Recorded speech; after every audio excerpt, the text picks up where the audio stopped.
మనం రీసెంట్గా finance minister Nirmala Sitharaman గారు న్యూ ట్యాక్స్ రెజిమ్ కింద 12 lakhs లోపు ఇన్కమ్ ఉన్న వాళ్ళందరికీ ఇన్కమ్ ట్యాక్స్ లేదని చెప్పడం విన్నాం కదా.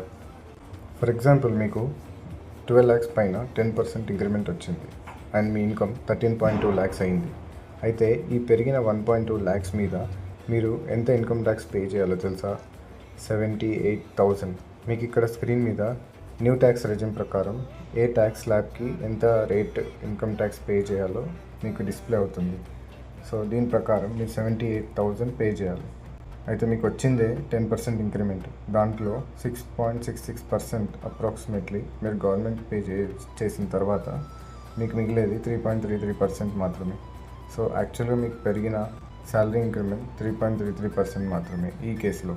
సో అదేదో ఎంత ఇన్కమ్ ఉన్నా సరే ఎవరికైనా ఫస్ట్ 12 lakhs పైన ఇన్కమ్ ట్యాక్స్ లేకుండా దాని తర్వాత ఎంత ఇన్కమ్ ఉందో దానిపైన ట్యాక్స్ స్లాబ్స్ పెట్టి ఆ పర్టికులర్ ట్యాక్స్ స్లాబ్స్కి ఇన్కమ్ ట్యాక్స్ రేట్ పెడితే అయిపోతుంది కదా. ఫర్ ఎగ్జాంపుల్, ఇప్పుడు 12 lakhs పైన మీకు 1.2 lakhs ఎక్స్ట్రా ఇన్కమ్ ఉంది.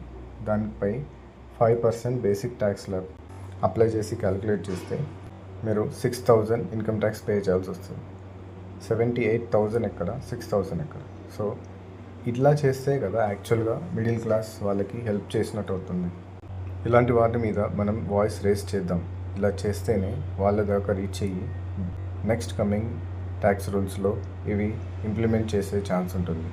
నేను చెప్పింది మీకు అర్థమైంది అనుకుంటా. Thank you very much.